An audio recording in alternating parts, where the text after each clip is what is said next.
Simply മിത്രൻസിലേക്ക് എല്ലാവർക്കും സ്വാഗതം. അപ്പോൾ മഴക്കാലം കുറച്ച് കുറഞ്ഞുകൊണ്ട് വന്നേ ഇനിയിപ്പോൾ മീനിൻ്റെ സീസണ് നല്ലോണം മീൻ കിട്ടാൻ തുടങ്ങും. അപ്പോൾ ഫ്രഷ് മീൻ കിട്ടുന്നെങ്കിൽ നമുക്ക് അതിനെ കൊണ്ടിട്ട് ആഴ്ചയോളം അങ്ങനെ അതിനെ നല്ലോണം ഇത് വെടുക്കാവത്ത അങ്ങനെ എടുത്ത് വെക്കാമെന്ന് ഞങ്ങൾ ഇന്നത്തെ വീഡിയോയിൽ നിങ്ങൾക്ക് കാണിക്കുന്നത്. അപ്പോൾ ഞങ്ങൾക്ക് ഇന്നിവിടെ മംഗലാപുരത്ത് കൊണ്ടുവന്ന മീൻ ഇതല്ലോ, കടുവ കുഞ്ഞി, കുഞ്ഞുമത്തി, പിന്നെ മാഞ്ചി ഇതെല്ലാം മുറിച്ചിട്ട് എല്ലാം തലെല്ലാം എടുത്തിട്ട് വൃത്തിയാക്കിയിട്ട് ഞാൻ വെച്ചിന്. നല്ലോണം കഴുകിയിട്ട് ഉപ്പിട്ടിട്ട് അരച്ചിട്ട് കഴുകിയിട്ട് വെച്ചിന്. അപ്പോൾ നമുക്ക് ഇവിടെ മാഞ്ചിയുണ്ട്, 6 ഉണ്ട്, തലെല്ലാം എടുത്തിട്ട് നല്ലോണം വൃത്തിയായിട്ട് കഴുകിയിട്ട് വെച്ചത്.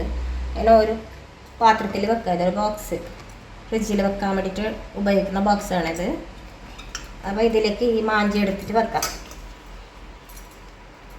ഈ മാഞ്ചി മുങ്ങുന്നത്രക്ക് നല്ല വെള്ളം, തണുത്ത വെള്ളം നമുക്ക് ഒഴിച്ചു കൊടുക്കാം. നല്ല തണുത്ത വെള്ളമാണ്. മാഞ്ചി മുങ്ങുന്നത്ര വെള്ളം ഇതിൽ നിൽക്കാം. എന്നിട്ട് ഇതിനെ നല്ലോണം മൂടണം. ഇങ്ങനെ മൂടി വെച്ചെങ്കിൽ അതേമാതിരി ബാക്കി മീനും ഞങ്ങൾക്ക് ഇതുമാതിരി തയ്യാറാക്കിയിട്ട് എടുക്കാം. ഈ കുഞ്ഞുമത്തി ഇതുപോലെ ഒരു പാത്രത്തിലിടാം. കുഞ്ഞുമത്തിയും നല്ലോണം വരച്ചിട്ട് കഴുകിയിട്ട് എടുത്തത്. എൻ്റെ മുറിക്കല് ഇത് കുറച്ച് പൊടിയായിരുന്നു, നല്ല ഫ്രഷ് ഉണ്ടായിരുന്നു. അപ്പം നമ്മൾ ഇവിടെ എത്തുമ്പോൾ തന്നെ 1.5 മണിക്കൂർ കഴിഞ്ഞു. പിന്നെ മുറിച്ചിട്ട് കഴുകിയിട്ട് എടുക്കുമ്പോൾ അത് കുറച്ച് ഉടഞ്ഞു പോയിട്ടുണ്ട്.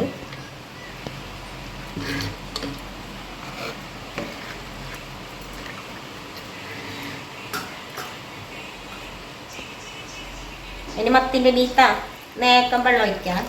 അതിൻ്റെ മീത്തൊക്കെ നിൽക്കണം ഇങ്ങനെ. എന്നിട്ട് മൂടി വെക്കാം.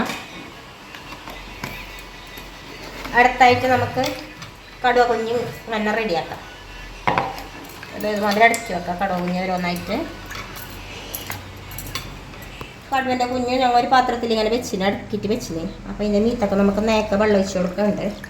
മുങ്ങുന്നത്ര വെള്ളം ഒഴിച്ച് കൊടുക്കണം. വെള്ളം ഒഴിച്ചിട്ട് ഇങ്ങനെ മൂടിയിട്ട് വെക്കണം. ഇങ്ങനെ ഇതുമാതിരി റെഡിയാക്കി നിങ്ങൾക്ക് ഫ്രീസറിൽ വെച്ചെങ്കിൽ ഇതൊരു എത്ര ആഴ്ച വേണം നിങ്ങൾക്ക് ഇത് വെക്കാം. 2 ആഴ്ചക്ക് ഒന്നും ആവില്ല, അണുങ്ങല. മറ്റേ ചില ഞങ്ങൾ മീനിനെ ഇങ്ങനെ മുറിച്ചിട്ട് ഫ്രിഡ്ജിൽ വെച്ചെങ്കിൽ 2 ദിവസം കഴിയുമ്പോൾ അതൊരു മണക്കുന്ന പോലെ മണക്കും. ഇങ്ങനെ വെച്ചെങ്കിൽ ഉണ്ടാവില്ല. ചെമ്മീനെല്ലാം ഇത് 6 മാസം വെച്ചെങ്കിലും അണുങ്ങല. അപ്പോൾ നമുക്ക് ഇതിനെല്ലാം എടുത്തിട്ട് ഫ്രീസറിൽ വെക്കാം. ഇതെല്ലാം ഓരോന്നായിട്ട് ഫ്രീസറിലേക്ക് വെക്കാം.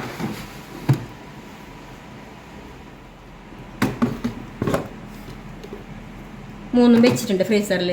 അപ്പോൾ നിങ്ങൾക്ക് ഈ സൈഡിലൊരു ഡബ്ബി കാണുന്നില്ലേ, ഇതിൽ ഞാൻ ചെമ്മീൻ ഒരു 2 മാസം മുമ്പ് വെച്ചത്. ഇനിയും ഒരു 3 മാസം വെച്ചെങ്കിൽ ഇതങ്ങനെ ഉണ്ടാവും. അപ്പോൾ എല്ലാവരും ഈ സീസണിൽ മീൻ കുറേ കിട്ടുന്ന സമയത്ത് ഇങ്ങനെ ട്രൈ ചെയ്ത് നോക്കാം. ഞങ്ങളെ ചാനലൊന്ന് സബ്സ്ക്രൈബ് ചെയ്യാത്തവർ സബ്സ്ക്രൈബ് ചെയ്തിട്ട് ഇതുപോലത്തെ കുറേ ടിപ്സ്, നമുക്കറിയുന്ന ടിപ്സെല്ലാം ഞങ്ങൾ പറഞ്ഞു തരും.